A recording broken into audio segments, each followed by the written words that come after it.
The day Emily's true love returned to the country, I set fire to our marital home. Aside from the pair of twins she had borne me, I took nothing. At that time, when she was gravely ill and urgently needed a kidney transplant, I made the decision to donate my kidney to her, but she believed I was scheming to marry her, breaking up her relationship with her true love. Now, I've finally let go and faked my own death to leave. However, when she learned of my supposed death, she completely collapsed. Chapter 1. Mid-Autumn Festival is a time for family reunions, and it also happens to be the children's birthday. The children begged Emily for a long time before she finally relented and agreed to come home for once. She casually mentioned wanting home-cooked food, so I, despite feeling feverish, forced myself to cook a full table of dishes. By now, the food had long cooled, and the children were still guarding the cake, unwilling to sleep. Emily never showed up. Dizzy, I hastily took a fever medicine and went outside. I knew where she was. Whenever she was upset, she would always go to her girlfriends to talk things out.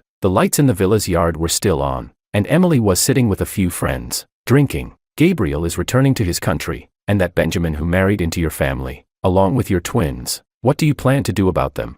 I froze in mid-knock, unable to bring myself to knock. Emily's delicate features were somewhat distorted in the light, her brows furrowed in distress. Divorce. The children will stay with him, so Gabriel won't be upset when he sees them. Emily's reply was cold and resolute, but it was exactly what I expected. After all, if her grandfather hadn't forced her to marry me before his death, Gabriel wouldn't have gone abroad and disappeared. So, our wedding was met with her disappearance as protest. A son-in-law who came to the door, and the bride ran away on the spot. I instantly became the laughingstock of the entire city. A year into our marriage, we didn't see each other. Then, in a night of foolishness, we had a pair of twins. When the children were born, Emily showed no affection at all, scolding the nurses to quickly take the babies away, refusing to look at them, because they were the proof of her betrayal of her true love. On the day she promised to come home for the children's birthday, I naively believed that the ice-cold beauty would finally melt. In the silence, someone spoke. Actually, your husband has been quite good to you. Though the family went bankrupt, he used his connections to get you many resources. His health never recovered, and he even drank with clients until he had a gastric hemorrhage, but still stayed by your side to help build your company. This was immediately rebutted by another friend.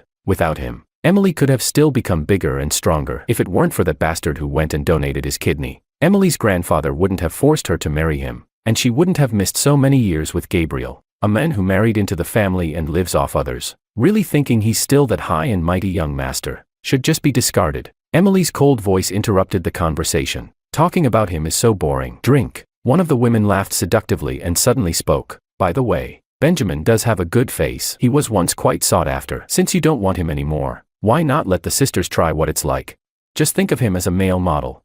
Laughter echoed, but Emily remained silent, simply raising her champagne glass and emptying it. I often feel that my life hasn't gone as I expected. It keeps veering off track, sailing into every snowstorm. I met Emily at a charity auction held at my house. At that time, I was the powerful young master of the Sue family, and Emily was just a small business owner of a startup. She didn't even have a ticket to the event and had to get one from a friend. Among the auctioned items was one of my paintings. The rich and powerful kept raising the prices, hoping to attach themselves to the Sue family. Only a girl in the corner stared at my painting without blinking. The painting was titled Mother, and it was my favorite work. As she gazed at it, a tear fell from the corner of her eye. Perhaps noticing that I was watching her, Emily stepped back, her gaze timid. Mr. Sue, your painting is wonderful, but I can't afford it. A breeze of warmth brushed my heart, making it beat wildly. Later, I learned that Emily had lost her parents early, and her grandfather had raised her alone. My painting deeply moved her, so I gave her the painting, which started a 6-year-long unrequited love. Emily always remained distant and reserved, but never explicitly rejected me. I kept fantasizing about winning her over with sincerity. For that reason, I introduced her to many top-tier resources and watched as her company grew bigger and bigger. However, the Sue family fell in one day, and I was the last one left. And I, too, was only alive in body. Later, disregarding my cousin's strong objections, I donated my kidney to Emily. The aftereffects of the surgery nearly cost me my life, and I was forced to put down my paintbrush. Grandpa Song knew how much the Song family owed me, so before his death, he forced Emily to marry me. Emily couldn't bring herself to refuse, but her condition was that I would marry into her family. After the marriage, I learned that the man she truly wanted to marry was someone else. The place of her husband would always belong to that man. That year, during Mid-Autumn Festival, Emily, still drunk, came home for the first time. I originally only wanted to help her to the bedroom to rest, but she tightly embraced me, reeking of alcohol. She was like a slippery snake, her hands sliding across my body, winding tighter and tighter. "Kiss me," she said, in a moment of impulse. I made a grave mistake. When I woke up, Emily was clutching the blanket, tears in her eyes, and slapped my face. "Isn't marrying me enough for you? How could you do such a low thing, you disgusting man?" I thought, from the beginning, everything was wrong. I should have left long ago. Chapter 2. I wearily returned to the villa, the marital cage that trapped both Emily and me. The children were indeed still awake, rushing over and hugging my legs tightly. "Daddy, has Mommy come back too?" They then ran happily to the door, only to return disheartened, their spirits deflated. Pax's little face turned red with emotion as he cried out loudly, "Does Mommy not want us anymore?" My heart felt as if it was gripped by a large hand, both aching and suffocating. I crouched down and hugged them. "Daddy wants you. Come with Daddy." "Okay." I couldn't bear to tell them that. In fact, their mother didn't want them at all. Both the children and I were obstacles to her happiness. Serena, acting like a little adult, patted my shoulder. "Daddy, don't be sad. Wherever you go, we'll go with you." After finally managing to get them to sleep, I collapsed into the bathroom. I turned on the water and let it flow over my head, washing away the tears that wouldn't stop. The sound of the trickling water covered the sobs, giving me the last bit of dignity I had as a man. As my children's father, they had never known a moment of joy. From the moment Emily found out she was pregnant, she wanted to abort them every single day. It wasn't until the doctor said that if she aborted them, she could never have children again, that she reluctantly gave up, because she still wanted to have children with Gabriel. After the twins were born, when the nurse handed her the 2 little bundles, her first reaction was to turn away in disgust, scolding the nurse to take them far away because just looking at them made her feel sick. I had to play both the role of father and mother, raising the children on my own. To the outside world, she never acknowledged them as her own.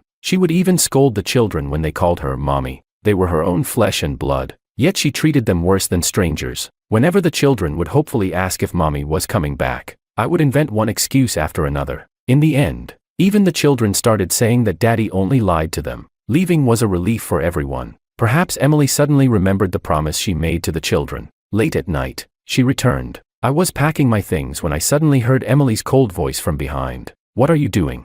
I turned around to meet Emily's gaze, heavy with the influence of alcohol, her expression betraying a hint of something unusual. I tried to keep my tone calm. I couldn't sleep, just tidying up the house. The smell of alcohol filled the air, and the cool breeze from the window sent a shiver down my overheated body. Suddenly, Emily leaned forward and crashed into my arms, her voice almost pleading. "Stay with me, Gabriel." She was so drunk that she mistook me for Gabriel. Before I could push her away, she tiptoed and kissed me on the lips. Her lips pried mine open, and the intoxicating scent of alcohol surged inside me. Her delicate fingers fumbled with the buttons of my shirt, as if she couldn't wait a second longer. In my ears, I suddenly heard the teasing remark she had made earlier with her girlfriends. "Just think of him as a male model."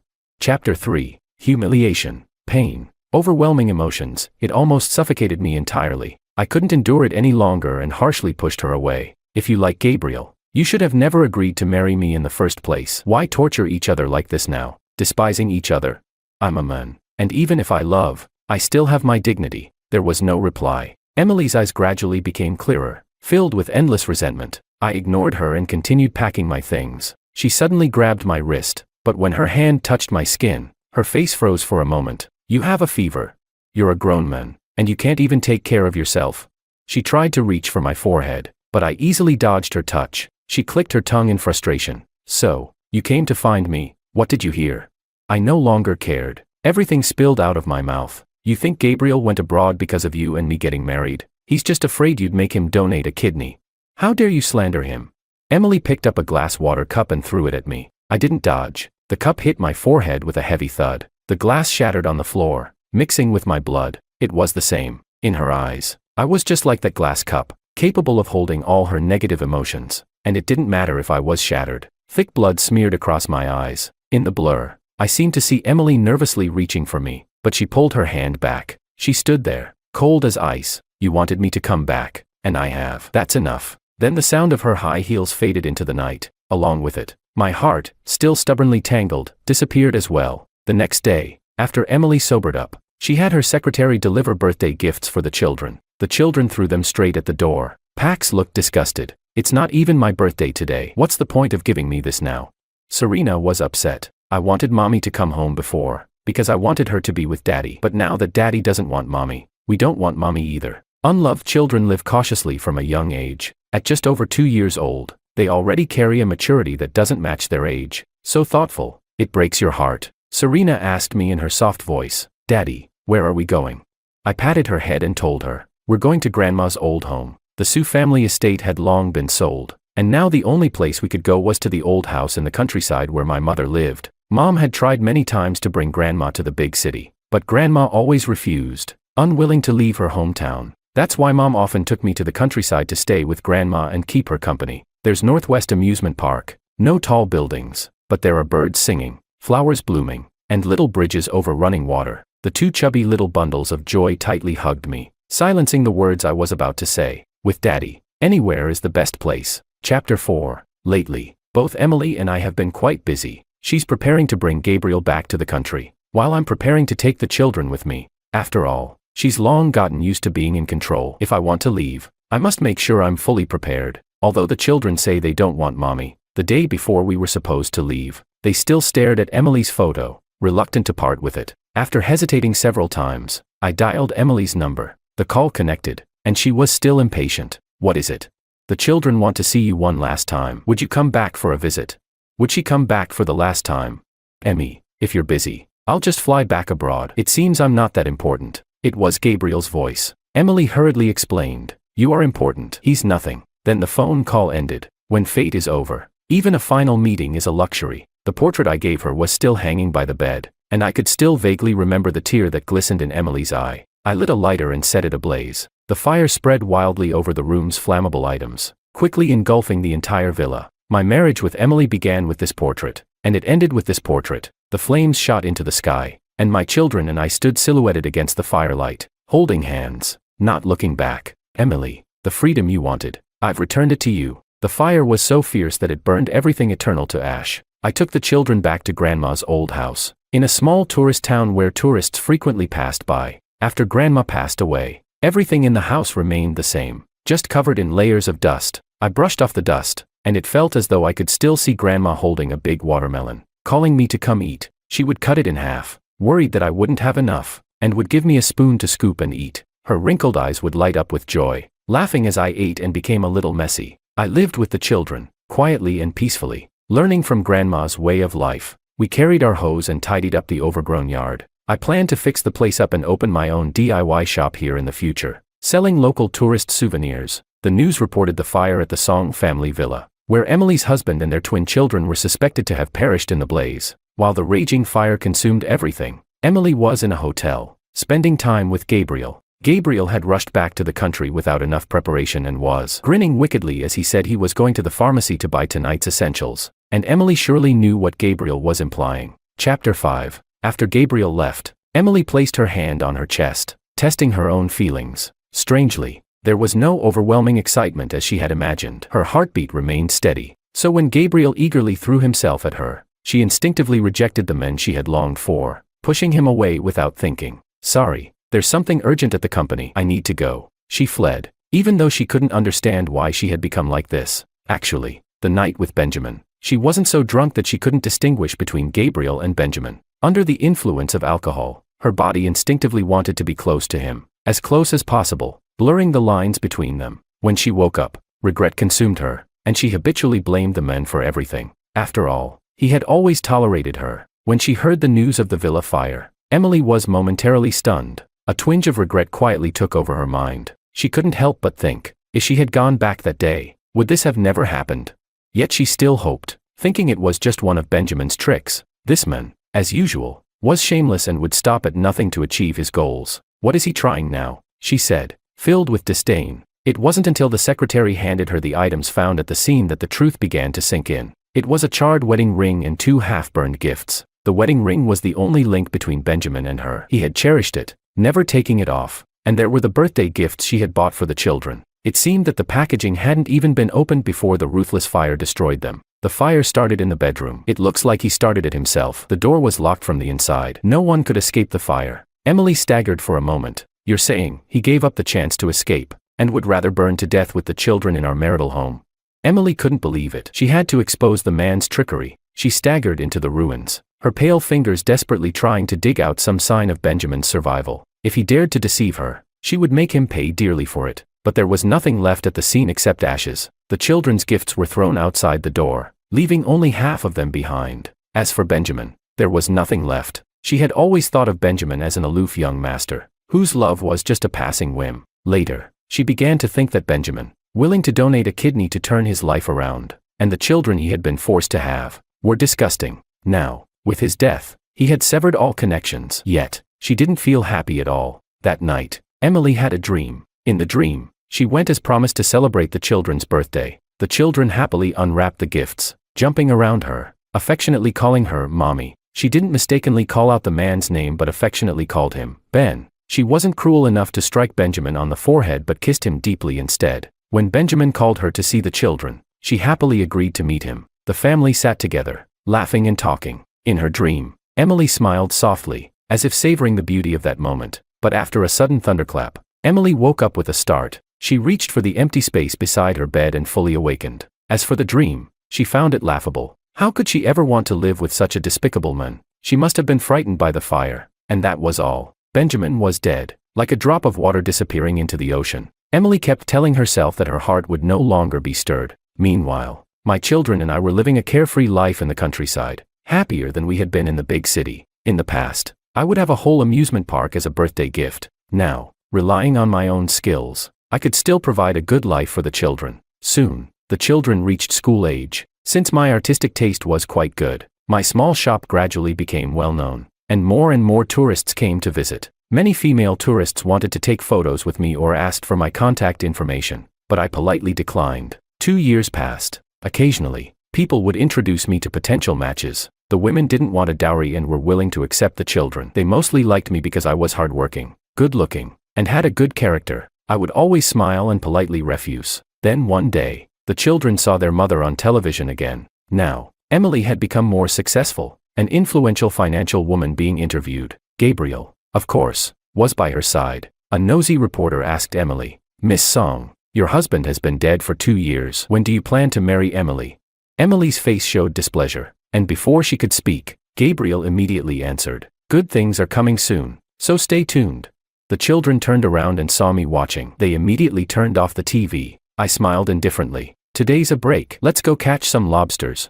The children cheered and ran out the door. When we returned, covered in mud, I almost thought I was hallucinating. Emily, the woman I had tried so hard to avoid, was standing at the door of my shop. In my memory, she had never smoked, but now she was holding a cigarette and pacing back and forth. The ground was littered with cigarette butts, clearly showing she had been waiting for a long time. Chapter 6. The shadows of the afternoon trees swayed, and her delicate, small face showed signs of exhaustion as she stepped on the cigarette butt, extinguishing it. Emily looked me up and down, her lips painted in red curling into a mocking smile. "My late husband left me, and now you've ended up like this.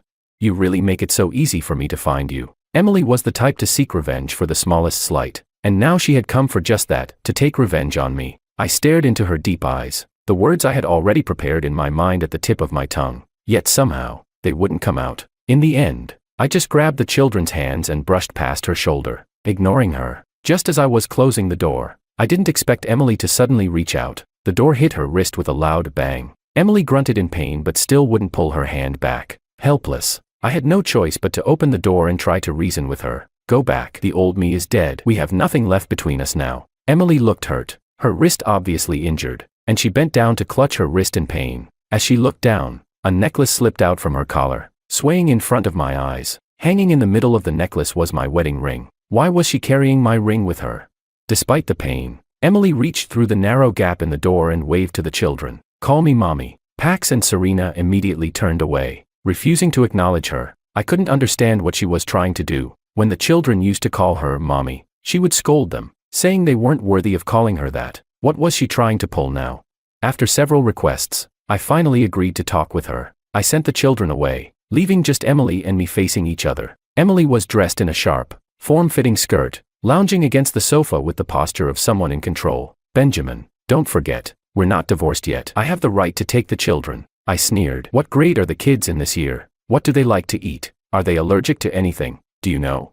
Emily was taken aback. She realized she didn't even understand the children she had given birth to. But soon, She regained her commanding stance. As long as you come back to me, I won't have to fight for custody. You know, there's nothing Emily, can't get. I looked at her, finding it somewhat amusing. I think your Gabriel probably isn't as generous as you'd like to think. Emily didn't become angry. Instead, there was a hint of triumph in her eyes. Are you jealous? If you're jealous, that means you still care about me. She stood up, grabbed me, and tried to pull me into her embrace with the force of her actions. In the past, when she came on to me like this, I couldn't help but be moved, but not anymore. Chapter 7. I clenched my fist and placed the back of my hand against her shoulder, pulling away as if to avoid any further trouble. Miss Song, please show some respect. I will cooperate with the divorce. I don't want anything, just the custody of the children. Emily was panting, staring at me in disbelief. You think I came here to divorce you?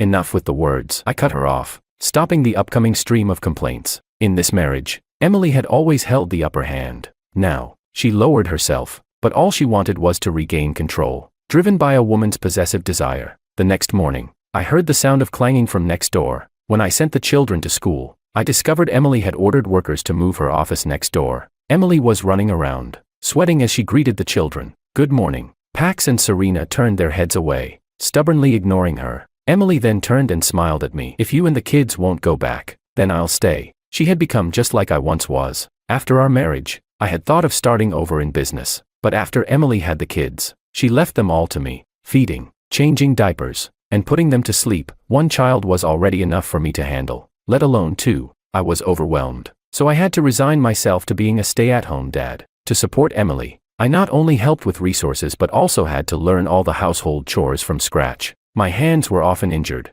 old wounds covered by new ones. I treated Emily like my dream, nurturing her, but all I received was disdain. The end for a gambler is bankruptcy, and mine was despair. So, when there's no love, nothing matters. Just like with her now, Emily started going to the kindergarten every day to wait for the children to finish school. Even though neither the kids nor I paid attention to her, she was undeterred. She began trying to cook and offered us food, but we always refused to let her in. She started showing up at parent-child events at the kindergarten, uninvited. Even if she had to sit in the farthest corner alone, she would still sit there, staring at me and the children, grinning foolishly, with her infatuated look. No one would guess that she was once a high-powered CEO in the business world. For some reason, she had adopted several stray dogs. I remembered when I had once felt lonely and had adopted a stray dog for company. Even though Emily rarely came to the villa, she couldn't tolerate dog hair due to her allergies. She gave away the dog I had become attached to, refusing to tell me where it had gone. No matter how much I begged,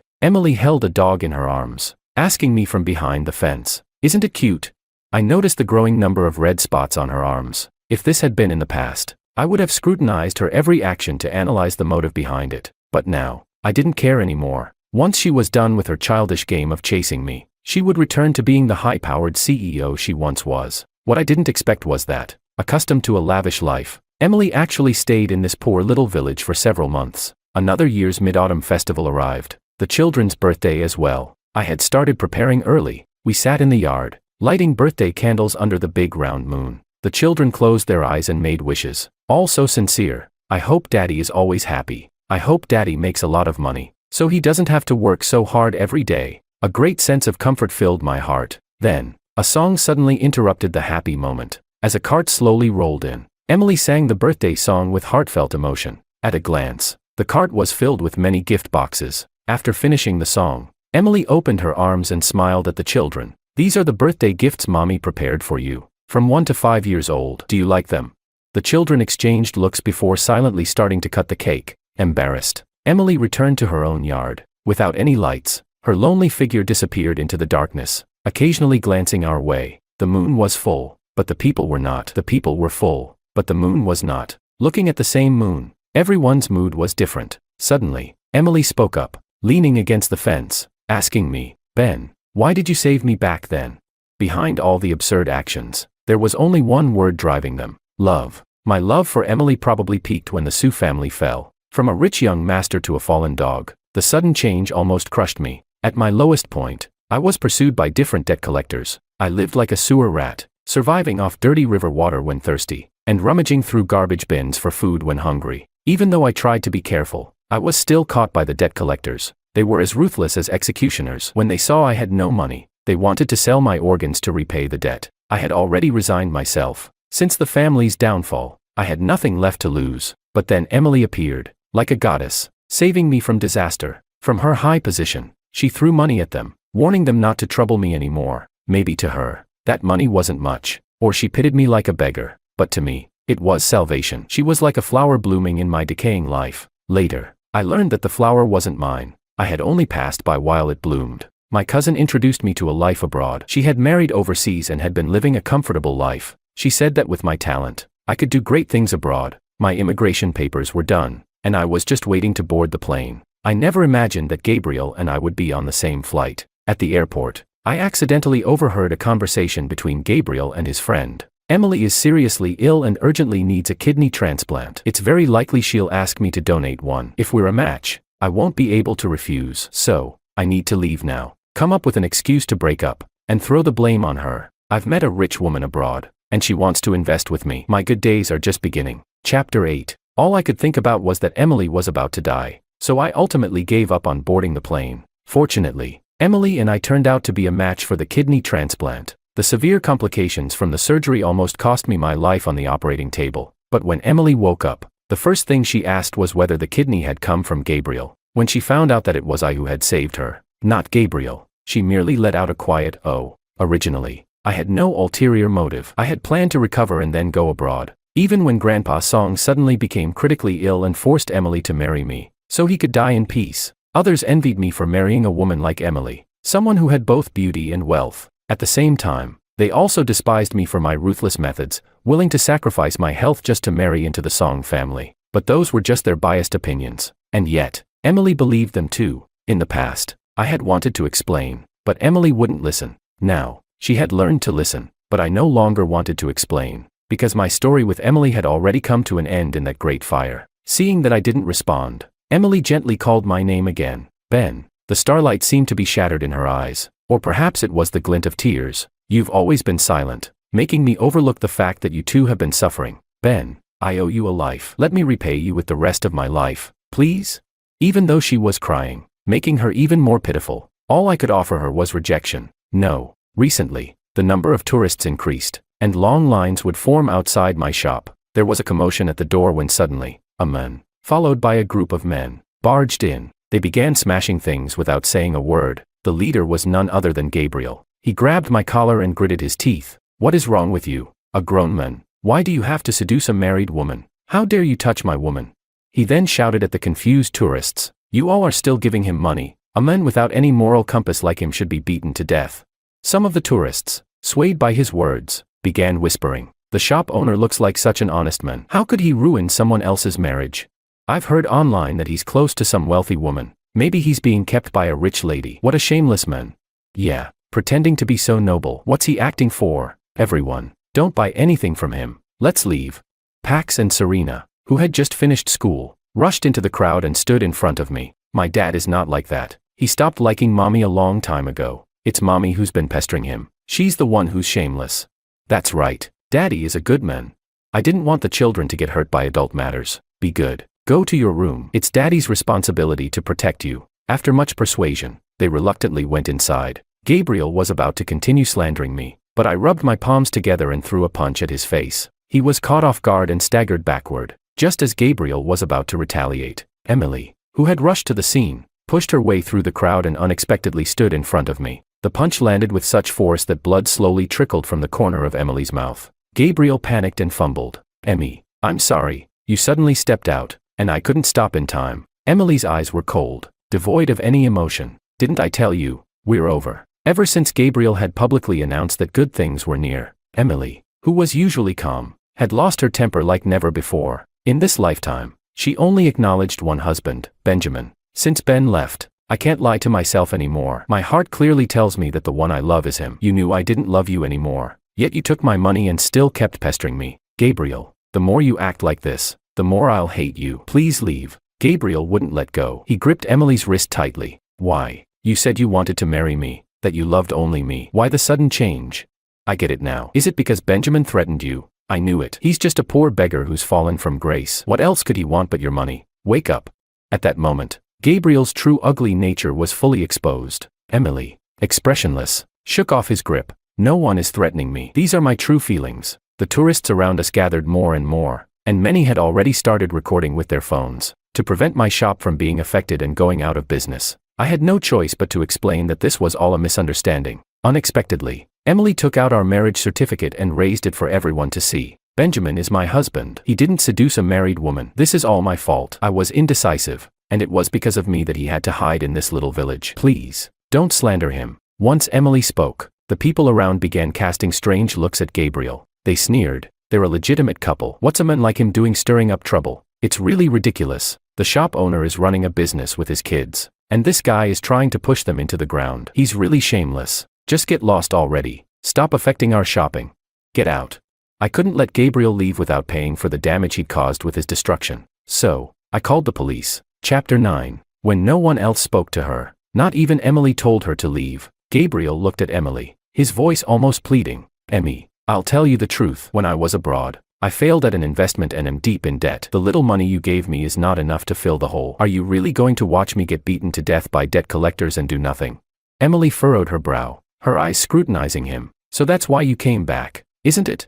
Gabriel tried to argue further, but the police had already arrived and forcefully took him away. As a party involved in the incident, Benjamin was also called in to give a statement. After leaving the police station, Emily tried to reach out to grab Benjamin's hand but hesitated, fearing he might reject her. In the end, she withdrew her hand. Can we start over?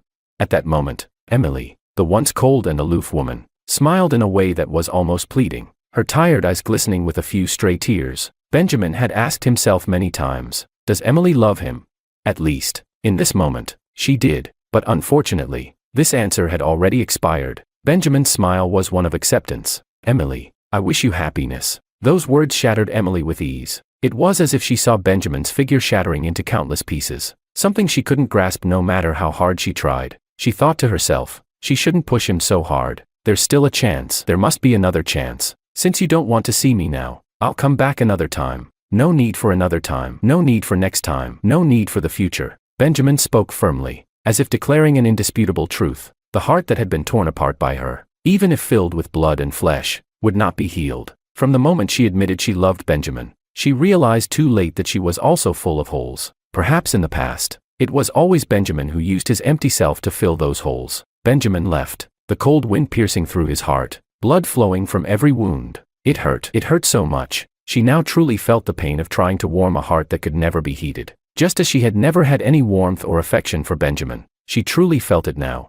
As he left, she looked back several times, until she imagined, for a moment, that Benjamin, the one she had once hated so fiercely, suddenly opened his arms. He said to her, "Let's be together," but he didn't. Emily could only watch as Benjamin took the hands of their children and walked away, never looking back. The divorce process between Emily and Benjamin went smoothly, and Emily no longer pursued him. The gentle flow of the river in the small village continued, as Benjamin and the children lived their peaceful little lives. A few years later, Benjamin met a good girl. The children really liked her, they depended on her, and she loved Benjamin with all her heart. So, Benjamin decided to marry her. Life after marriage was harmonious and joyful, full of life and happiness. Chapter 10 Extra. It was strange. When Emily first learned that Benjamin had burned to death, she didn't feel the sense of relief she thought she would. Instead, it felt like a huge hole had been burned into her chest, completely empty. Benjamin had loved her so deeply. How could he dare to leave her without permission?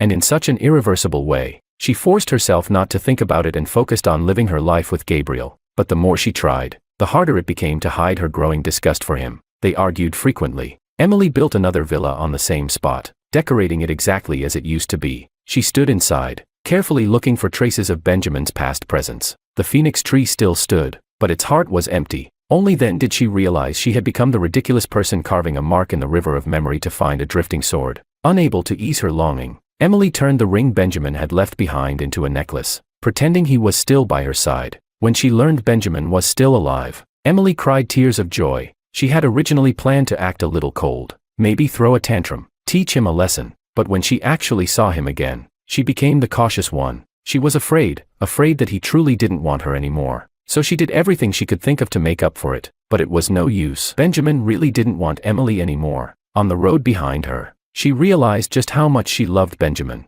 and on the road back to him, she realized, no matter how much love, it was already too late. Gabriel's debt was overwhelming, and he eventually disappeared while fleeing from loan sharks. When Emily heard the news, she felt nothing. If anything, she felt a little satisfied. Emily buried herself in endless work because whenever she had a quiet moment, all she could see was Benjamin. Benjamin was getting married. The bride wasn't particularly beautiful, had an ordinary job, was just a simple, ordinary woman. And yet, that made it even harder for Emily to accept. She had truly lost a man who had once loved her with all his heart. At the wedding, Pax and Serena were the flower children. It was clear the woman treated them well too. Emily actually went to the wedding that day. The woman's eyes were full of Benjamin, and Benjamin was smiling, full of happiness. She wished more than anything that it was her in the wedding dress at that moment, that she could be the happiest person in the world. But it was all just wishful thinking, perhaps afraid Emily might go crazy and ruin the wedding. Benjamin approached her with a smile and raised a glass. He offered polite words of thanks. Was she truly content?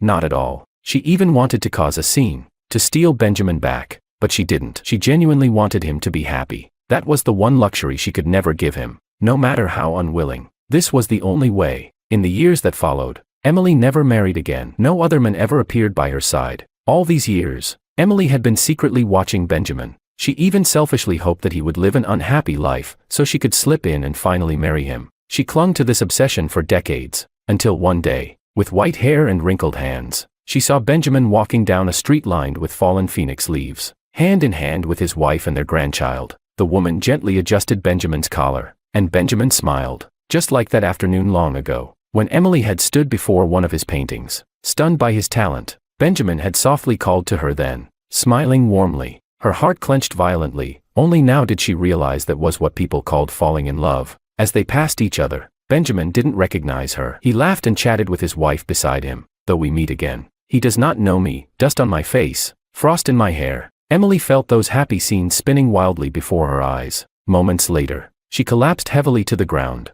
When she returned home, she fell gravely ill and never recovered. With her final breath, she hesitated as she dialed Benjamin's number. It was still the same number. It rang for a long time. When it finally connected, Emily couldn't wait to call out, "Ben." An elderly woman's voice answered, "Honey, it's for you." Benjamin took the phone. There was silence on the other end. It was as if he already knew who it was. He simply murmured, "I'm very happy. I hope you are too." As silence returned, Emily used the last of her strength to end the call, a tear of relief falling from her eye. Emily died alone in that villa, with nothing in her hands but a will. In it, she left all her possessions to the men she had loved all her life, and to their children. I was a simp for Willow for 7 years before we finally got together.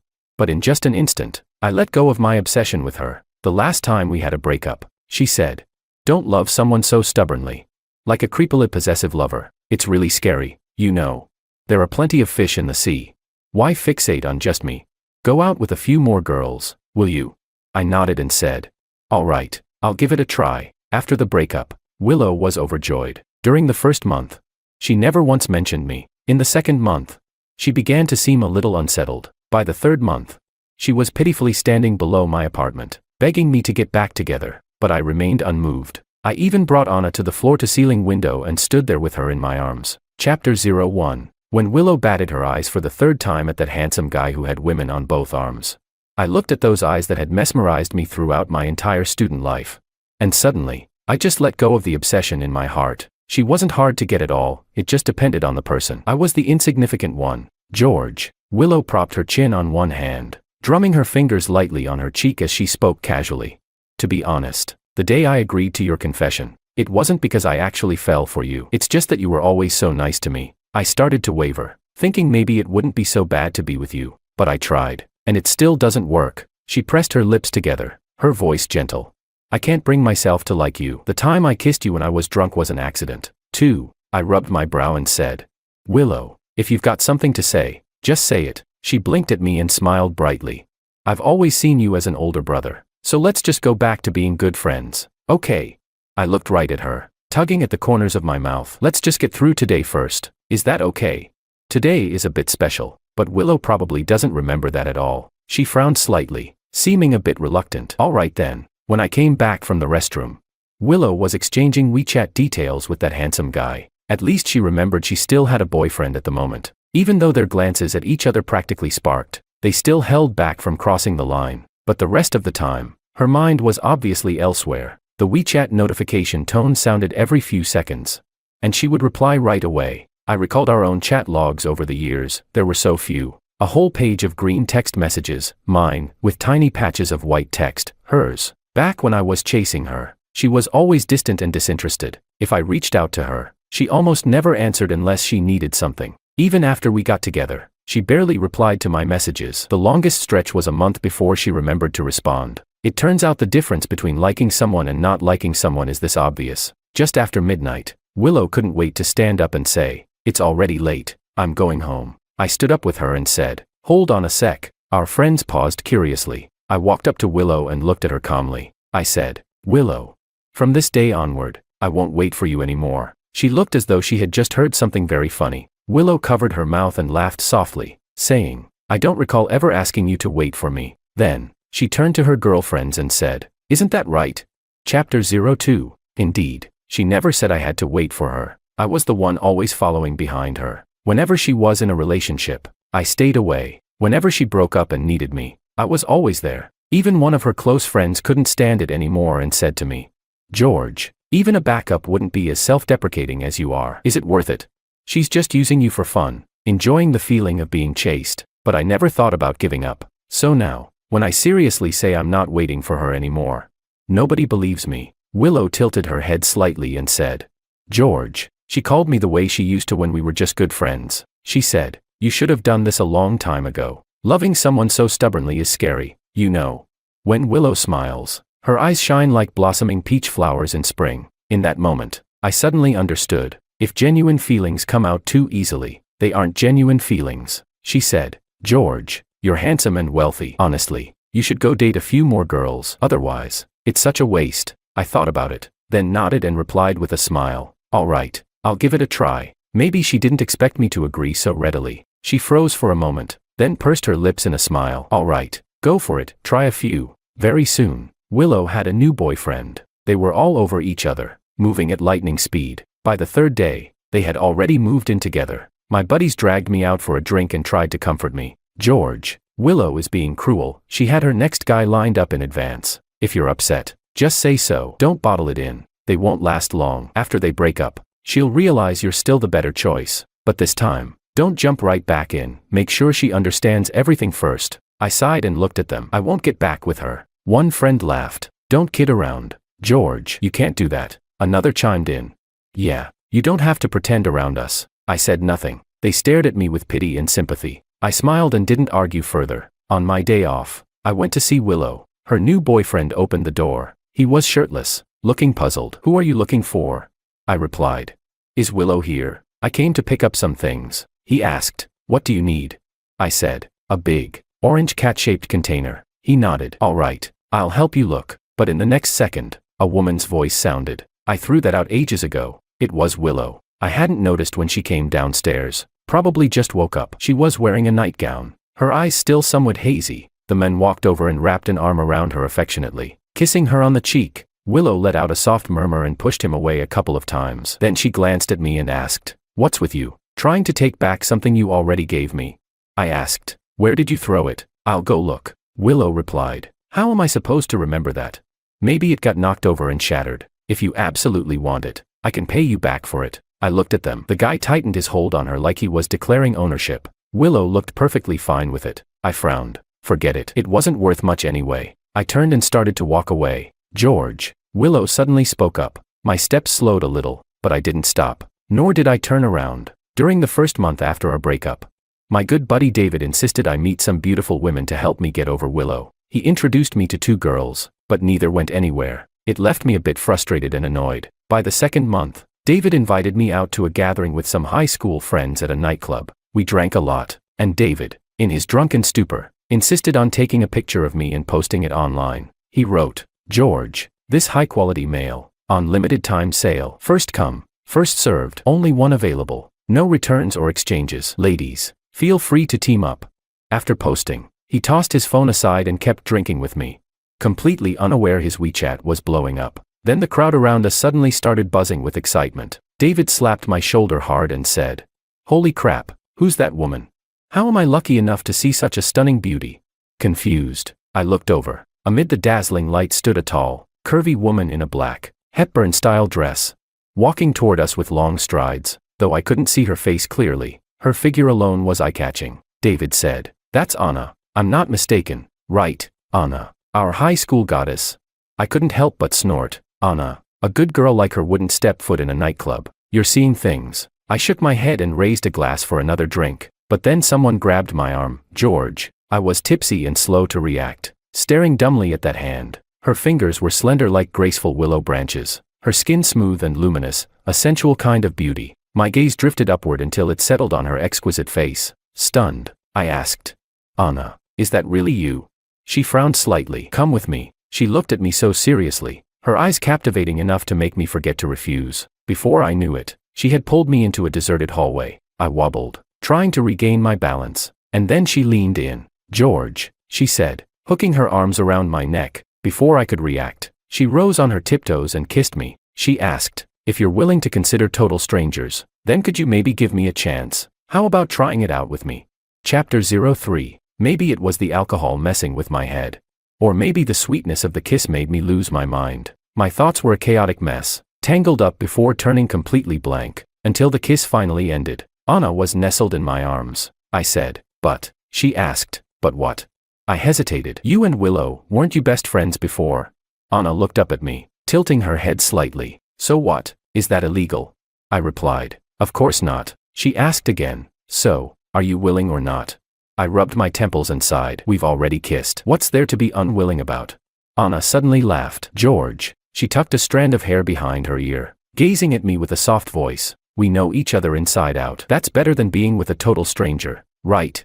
My mind was burning hot. And somehow, what she said made perfect sense. Rather than dealing with a completely unfamiliar woman, why not choose Anna? She was gorgeous, and I knew her well. No matter how I looked at it, I wasn't losing anything. I nodded. Then, let's give it a try.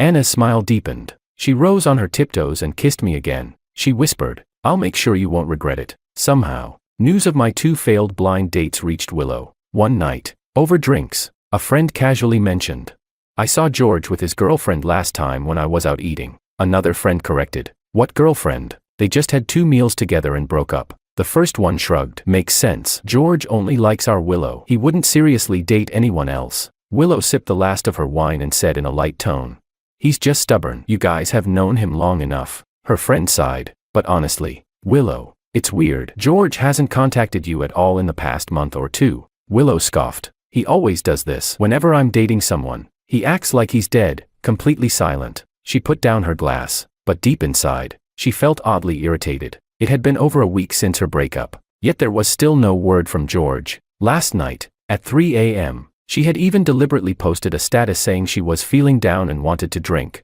George didn't comment, didn't text her. A friend suggested, Willow, why don't you give him an excuse to come? Ask him to pay the bill or something. Willow rolled her eyes. Why would I call him? He's a total buzzkill. Yet, after a pause, she changed her tone. Fine, bring him over. I do want to ask him something. What kind of taste does he have? He'll go for just about any woman now. He must be starving. Her friend laughed and dialed his number. The first call was declined. The second call was also declined. Her friend frowned. At this hour, could he be on a date? Willow's expression subtly changed, her lips pressing into a thin line. She picked up her own phone and dialed a number. It wasn't until the call started ringing that she realized, at some point, she had memorized George's number by heart. The phone rang for a long time. Just as she was about to hang up in frustration, the call finally connected. A deep male voice answered. Breathless. Hello, who is this? There was the sound of heavy breathing on the other end, and faintly, the soft murmur of a woman. It was hard not to imagine something. Willow's expression changed instantly. She bit her lip. George, what are you doing? I shot Anna a look and whispered, let go. Anna pouted defiantly, clinging onto me like she had no intention of letting go. It was our 4th date. The once cool, untouchable school goddess seemed to have fallen off her pedestal. I sighed and ignored her, unlocking the hotel room door with my fingerprint. The electronic lock beeped, loud enough for Willow to hear. Maybe I had imagined it.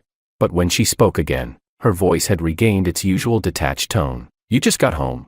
I replied. Yeah. I stepped inside, Anna following closely behind, balancing the phone between my shoulder and ear. I grabbed a pair of slippers for her. I asked, it's late. What do you need? Willow scoffed. Oh, so now you realize it's late. What? You can stay out this long even with those ugly blind dates of yours? I asked again, do you need something? I was already bored with this conversation, so I tried to change the subject. But for some reason, Willow got angry. She snapped. "What would I possibly need from you? I just wanted to check if you were dumb enough to let some woman scam you out of money." Then she hung up. I stared at my phone for a moment before chuckling to myself, maybe to Willow. Spending money on any woman besides her was considered being scammed, but it didn't matter anymore. Like David always said, 7 years had passed. Everyone else had moved on. Even Willow had never once brought up the past. So why should I keep myself stuck in place? It was time to move forward. I set my phone down and handed Anna the slippers, but she didn't take them. I looked at her, surprised. Anna leaned against the door, her gaze lowered, the smile on her lips faint. After a long moment, she slowly lifted her eyes and looked at me seriously. She said, "George, I don't wear things that have been used by someone else." Chapter 04. I finally understood her little quirk and couldn't help but laugh. I said, "What are you thinking? The slippers are brand new. No one's worn them before." After saying that, I turned toward the kitchen. "What do you want to drink?" She replied, "I'll have whatever you're having." Anna changed into the slippers and walked into the room. Then, her eyes fell on the photo wall. Most of the pictures were group shots of old classmates and friends, and in more than half of them, Willow and I were standing together. I came out with the boiled water and saw Anna standing in front of the pictures. I said, "Perfect timing. Help me take down this photo wall." She asked, "Why?" I smiled. "I want to put up some new pictures." Most of these photos were from high school. Back then, Willow had already started dressing up, radiating a beauty that seemed beyond her years. Meanwhile, I was unkempt and clueless, looking like an awkward fool. Anna didn't say much. She simply started taking the photos down, one by one, but she left one untouched. I asked, "Why not take this one down?"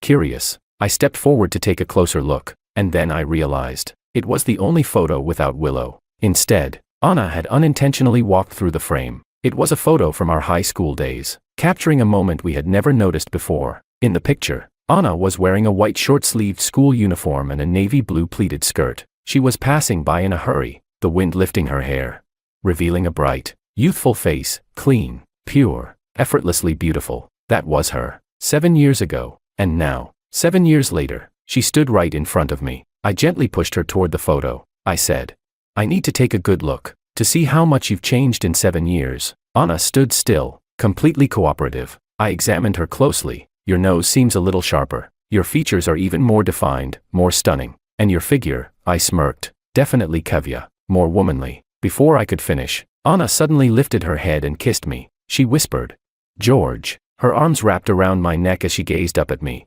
a small smile playing on her lips. Then, she kissed me again. "George." We held each other tightly, our kiss deepening, but in the next second, I tasted something slightly salty. A single tear slipped from the corner of Anna's eye. I loosened my hold on her and asked, "Anna."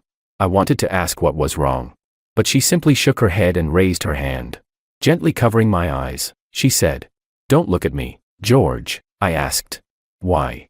She said, "If you keep looking at me, I'm afraid you won't let me leave tonight." She said it with a playful smile, but her eyes held a sorrow so fragile it seemed ready to shatter. Anna buried her head against my chest, her arms wrapped tightly around me, as if she were afraid of losing me. I didn't understand why she suddenly felt this way, but in that moment, seeing her sadness, I felt an unfamiliar ache in my heart. She was the one crying, but my own eyes stung with an inexplicable soreness. I cupped her face in my hands, carefully wiping away the tear at the corner of her eye. Concerned, I asked, "Anna, why are you sad?"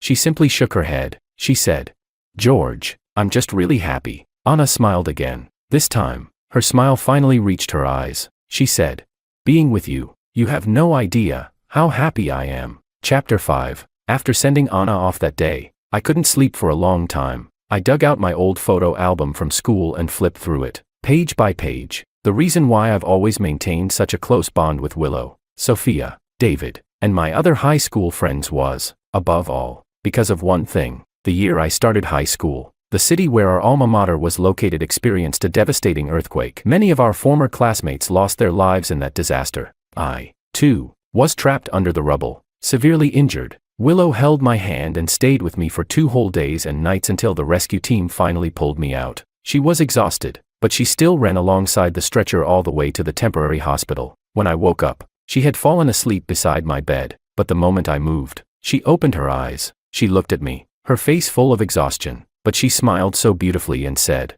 "George, if you didn't wake up soon, I would have had no choice but to scold you." Those were the most beautiful eyes I had ever seen in my life. How could I not fall for her?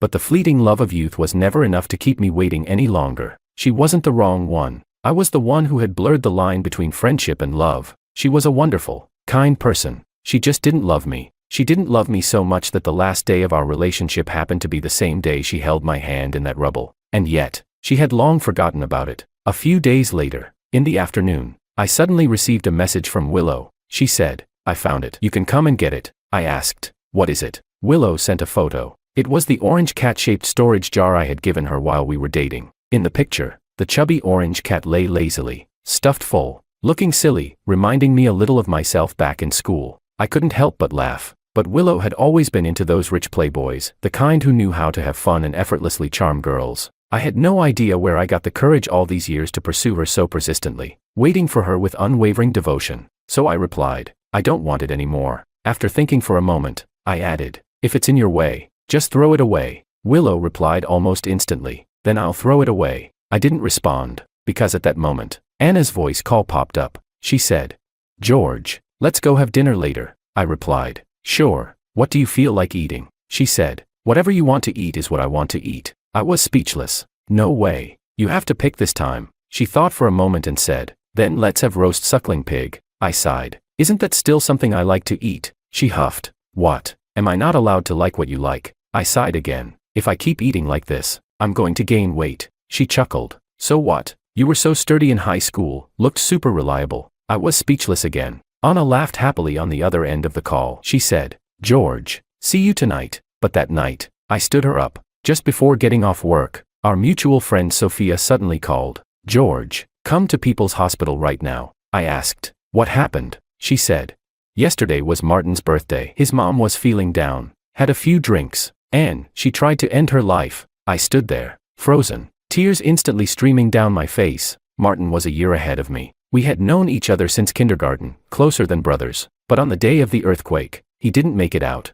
Sophia's voice brought me back. "George, are you listening?" I wiped my face hastily and said, "I got it. I'm coming now." I flagged down a cab and rushed to the hospital. By the time I arrived, Willow and the others were already there. Frantic, I ran over and asked, "How is Martin's mom?" Sophia answered, "They managed to save her in time. She's going to be okay. Don't worry." I let out a deep breath and finally sank into a chair. Willow sat nearby. She never looked at me or spoke to me, and I did the same. By the time Martin's mother was wheeled out of surgery, the sky was already pitch black. Only then did I remember, Anna had asked me to have dinner after work. I hurriedly pulled out my phone. Several missed calls, all from Anna. I quickly dialed back. She picked up almost immediately. "George, where are you?" I said. "I'm at the hospital." "Sorry, Anna, I forgot to tell you." She asked, "Are you okay? Are you sick?" I replied, "No, it's not me. It's a friend's mother." Before I could finish, Willow suddenly walked over. She said, "George, Martin's mom is awake. Let's go see her." Without thinking, I answered, "I'll be right there." Willow smiled and casually reached for my arm. "Hurry up, we're all waiting for you." I instantly pulled my arm away. Willow's brows furrowed slightly, and the smile on her lips slowly faded. And on the other end of the phone call, at some point, Anna had already hung up. Chapter 6. A deep sense of unease took root in my heart, growing like wild grass. For some reason, my mind suddenly flashed back to that night at my place, the way Anna had looked at me, the fragments of emotion in her eyes. An unbearable sorrow crept over me. But just then, Sophia came over and called out, "George, Auntie wants to see you." I had no choice but to suppress the tide of emotion surging inside me and say, "I'm coming." Martin and I had grown up together. I was practically a regular at his house. His mother had always treated me like half a son. Ever since Martin was gone, every time she saw me, she would hold my hand and talk to me for a long time. Lying weakly in bed, Martin's mother called out, "George." Her gaze swept over everyone in the room before settling on my face, but it felt like she was looking past me, searching for Martin's shadow. She said, "If Martin were still here, he'd be working like you by now." I clenched my teeth, trying my best to hold back my emotions. "Auntie," she interrupted me, "you're all at the age to settle down now." Tears welled up in her eyes as she continued, choking up. "When are you and Willow getting married? Auntie will prepare a big red envelope for you." I was about to shake my head when Willow suddenly wrapped her arm around mine. She said, "Auntie, when George and I get married, you'll be the first to know." She turned to me and asked, "Isn't that right, George?" I wanted to shake my head, but Martin's mother had already smiled, visibly relieved. That's wonderful, truly wonderful. Martin used to tell me all the time that when you got married, he wanted to give a speech at your wedding. He wanted to be your best man. When Martin was little, you were his only friend. He always treated you like a younger brother and looked out for you. He used to say you were too stubborn, too fixated on things, and he worried one day you'd suffer for it. Willow, you have to keep an eye on him. Don't let anything happen to him, or Martin will be worried sick watching from above. Willow nodded. Don't worry, Auntie. I'll take care of him. She paused before adding softly, even if something happens to George, I'll always be by his side. Willow clung tightly to my arm. I knew she was only trying to make Martin's mother feel better, but at that moment, her act felt too real. A sharp, aching pain filled my chest, not for Willow, but for the most precious, most sincere friendship of my life. If only Martin were still alive, he would never have let me be such a fool. Suffering in silence, I turned down Willow's invitation to grab something to eat. While I stood by the roadside waiting for a cab, she told me she had called one too and would wait with me. She said, "Don't overthink it. I'm just worried that you haven't eaten so late. No one's home to make you soup anymore, you know." I glanced at her and spoke softly. "Willow." She stood in the deep night, her eyes still as gentle as the evening breeze. I said, "I have a girlfriend waiting for me. You don't need to worry." Willow's smile slowly formed, deliberate and measured. She said, "Since when?" "Another blind date." With a scoff, she added, "The dating market is full of leftover women. How many of them are actually decent?" "You really?" I shook my head, cutting her off. "No, not a blind date. She's an old classmate, someone I've known for a long time." Willow's smile froze. A moment later, she forced a light-hearted expression. "George, you're serious?" I replied. "Yeah." She asked, "Great. When's the wedding?" I looked at her, but I could no longer see the Willow from 7 years ago. I said, "My cab is here." "Willow, I'm leaving." I gave her a small wave and stepped off the curb, walking toward the taxi. "George." I thought I heard her call my name, but I didn't turn back, and in the wind of the night, her voice seemed to scatter and disappear. Chapter 7. When I arrived downstairs at Anna's place, I called her. "Anna, I'm downstairs." She came down quickly, but she looked terrible. She stumbled and nearly fell. I rushed to catch her, and only then did I catch the strong scent of alcohol on her. I frowned. "Why did you drink so much?" Anna didn't answer. She just looked up at me, her gaze fixed and unwavering. "Anna." I called her name. She suddenly smiled and threw herself into my arms, holding me tightly. "I thought you wouldn't come for me anymore." Her voice trembled. She murmured, looking straight into my eyes, "George, kiss me." "Okay." The light in her eyes was shattered, more heartbreaking than the way she had looked at me that night. I couldn't refuse her, and I didn't just kiss her once. Hidden in the shadows beneath the trees, our kisses deepened. She melted in my arms, breathless, soft as water. "Anna," I whispered. Her breath was uneven, burning, tangled with mine. She lifted her eyes to me. I said, "Marry me." "Okay." Her eyes turned red. Her voice trembled as she answered, "Okay." She choked out, "This time, I finally didn't miss you." I was so overjoyed that I forgot to ask her what she meant by this time. The next morning, Anna and I went to register our marriage. That same day, she moved into my place as if it were the most natural thing in the world. But Anna had been too well known back in school, and it had only been 3 months since my breakup with Willow. If we announced our marriage now, it would surely cause a huge stir. So we agreed to keep it private for now, to give everyone some time to adjust, to figure out how to break the news to our families and closest friends. I told Anna everything that had happened at the hospital, and I sincerely apologized. Anna had lived through that earthquake too. She understood. She said, "I knew him, and I know how close you two were. It was the right thing to do, going to see his mother. I shouldn't have hung up on you that night." Anna was never the type to be unreasonable. In fact, she was good at self-reflection. She looked at me and said, "I'm sorry, George." But when I heard her call your name that night, she didn't finish the sentence. But I knew what she was thinking. Everyone who had known us over the years knew. They knew how I had loved Willow, how stubbornly, how persistently. It was natural for Anna to mind her existence. I pulled her into my arms and held her gently. "Anna," I said, "I'm a stubborn person. When I love someone, I love them with everything I have. But when I stop loving, not even 10 oxen could drag me back. Do you understand?" She looked up at me and asked, "Then right now, do you love me?" I let out a helpless sigh and pinched her nose. "I proposed to you. We already got our marriage certificate. Do you really think I don't love you?" Chapter 8. I had never seen Anna this happy before. Back in school, she was always quiet, composed,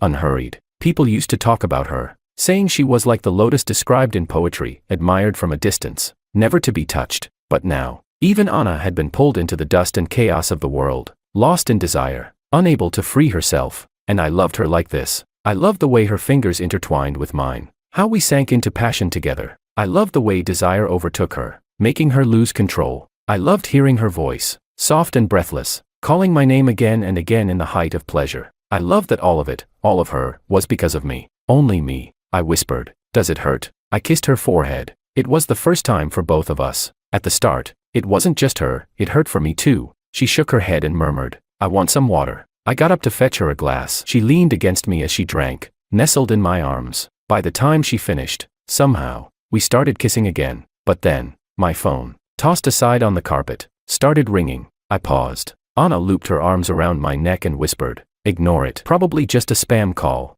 But the phone wouldn't stop. It kept ringing, relentless. With a sigh, I moved to get up, but Anna held onto my arm, refusing to let me go. The phone screen, glowing faintly in the dark, flashed with a name, Willow. I'll just turn it off, I said. Anna didn't reply. She let out a small scoff, her jealousy barely concealed. Let her call. The ringing stopped for a moment. Then, a new message popped up on the lock screen. George, I'm downstairs. I froze. Anna's lips pressed into a tight line. Then, suddenly, she stood up and pulled me toward the floor-to-ceiling window. Wrapping her arms around my neck, she kissed me again, this time deliberately, possessively. She whispered against my lips, look how pitiful she is. George, do you want to go down and see her? Our apartment was high up. From here, all I could see was a blurry figure, indistinct, barely recognizable. I chuckled, glancing at the stubborn woman beside me. No matter how I looked at it, she was unmistakably competing with Willow. I scratched my head. It's the middle of the night. If she just stands there,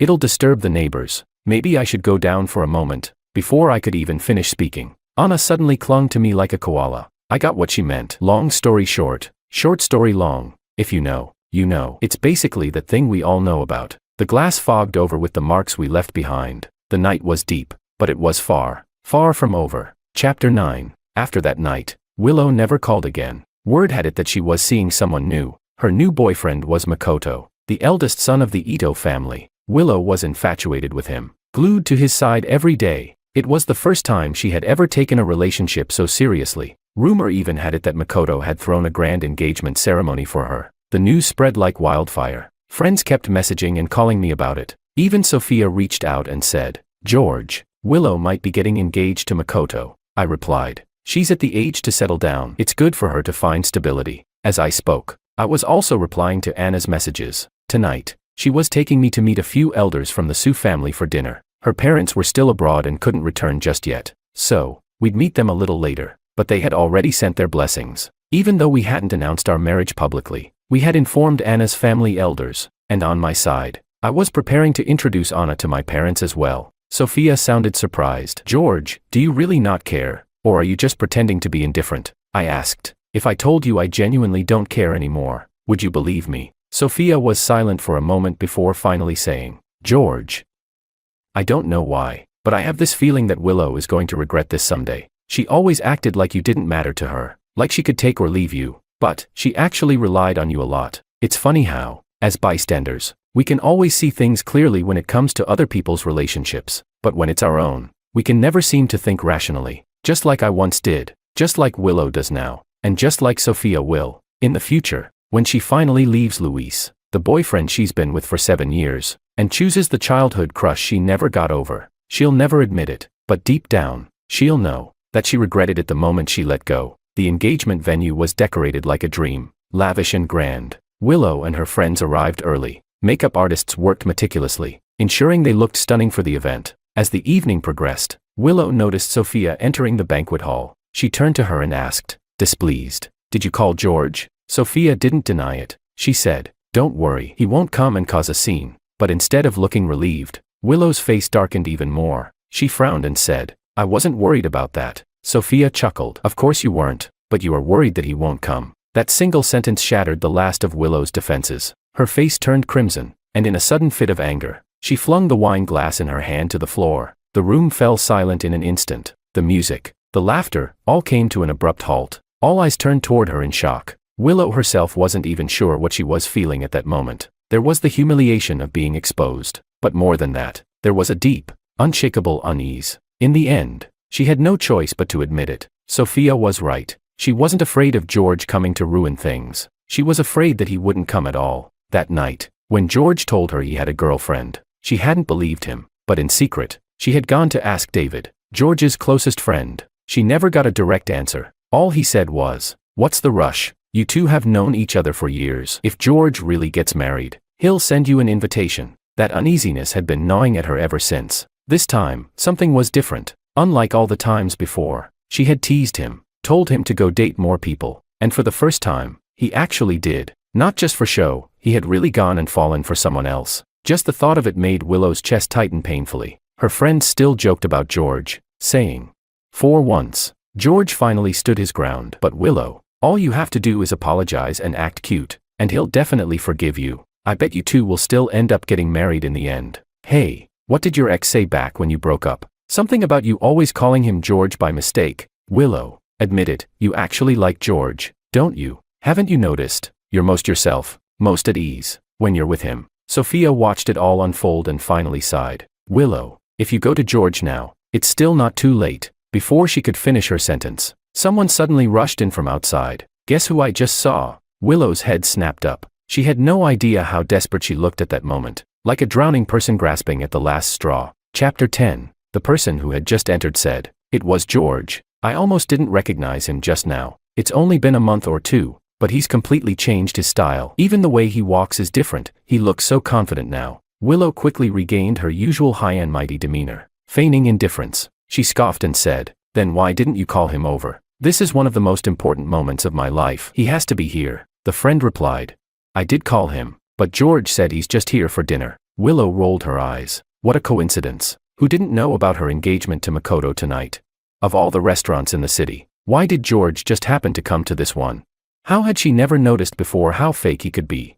So pretentious. Clearly, he had heard about her engagement and couldn't hold back anymore, yet he still wanted to put on an act. Willow was furious. Thanks to George, she had been on edge these past few weeks, unable to sleep properly, unable to relax. If that was the case, she figured it was only fair to get back at him tonight. And then, she would refuse to marry Makoto. She would walk away with George, just like she had told Martin's mother that day. They would get married. She would stay by his side forever. Otherwise, if Martin found out from heaven, he'd definitely be restless all night. She was superstitious. Just thinking about it made her shudder a little. Might as well marry George. Then, didn't seem like such a bad idea. In fact, deep down, she realized she was kind of looking forward to it. Willow's mood suddenly lifted. She said nonchalantly, "Forget it. If George doesn't want to come, then whatever. I don't care." Then she glanced at her phone and said, "I'm stepping out for some fresh air." She left the banquet hall, but she wasn't really looking for fresh air. She wandered aimlessly, glancing around,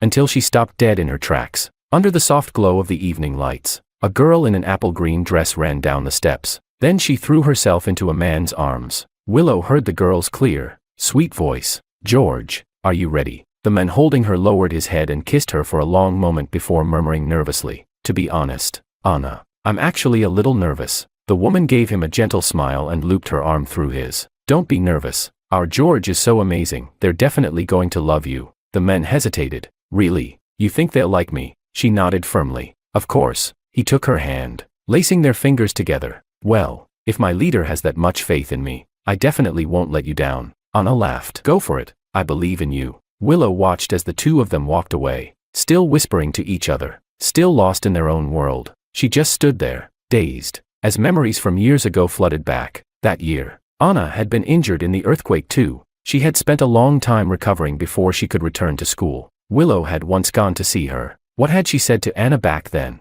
Willow thought for a long time. Slowly, the memory surfaced. She had told Anna that George liked her, and that she liked George. She had also told Anna that she had always known that Anna liked George too. She had known that, on the day of the earthquake, Anna had planned to confess her feelings to him, because once, when she visited Anna's house, she had accidentally seen an unfinished diary entry, and in the end, she had said to Anna, "If George knew that, when he was trapped under the rubble, it was you who stayed with him for 2 whole days and nights, he would definitely be grateful to you. And if you told him you liked him, how could he possibly reject a girl's feelings? But Anna, you're a proud person. You wouldn't want the person you love to be with you just out of gratitude, would you?" Anna had been silent for a long time, and in the end, all she had said was, "I wish you both happiness." Chapter 11. She still remembered watching Anna turn away that day, her lonely, desolate figure fading into the distance. For the first time, she had felt the thrill of victory. They had once been close friends, but no one knew how many times.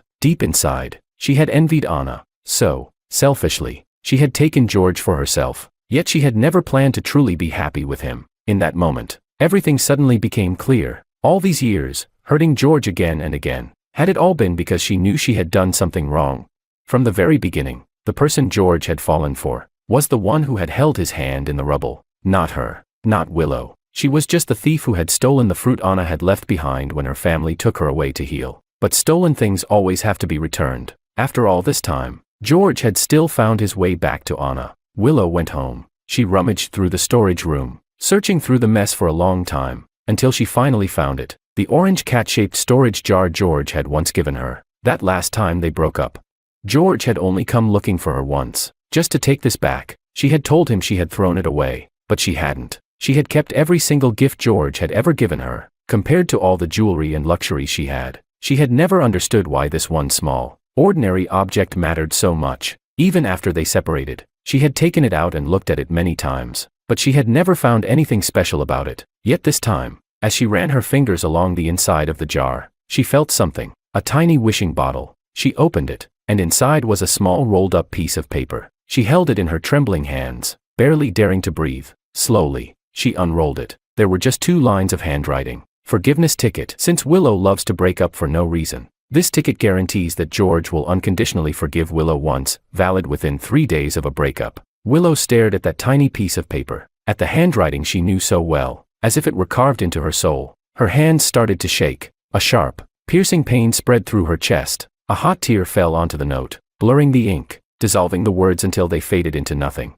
Chapter 12. On the day Anna and I got married, many of our old friends and classmates came to the wedding, but Willow didn't. She sent her gift in red envelope through Sophia. After the wedding, when I was unwrapping the presents, I finally saw it. The orange cat-shaped storage jar. Inside was nothing but an old glass bottle. As I opened it, Anna came over. She asked, "What are you looking at?" "A gift," I replied. "From who?" she asked. "Willow," I said. Anna's expression remained unchanged, but she sat down next to me and didn't move. I couldn't help but chuckle. "Do you want to open it together?" Anna shot me a look, her lips pouting. "It's our wedding night, and you want your wife to help you open a gift from your ex." I pulled her close and kissed her gently. Being honest about everything means having nothing to hide. Anna still seemed a little jealous. "Then I'll open it," she said, taking the bottle from my hands. She opened it and pulled out a rolled-up piece of paper. As the paper unfolded, familiar handwriting appeared. "George, do you know why I could never remember that date?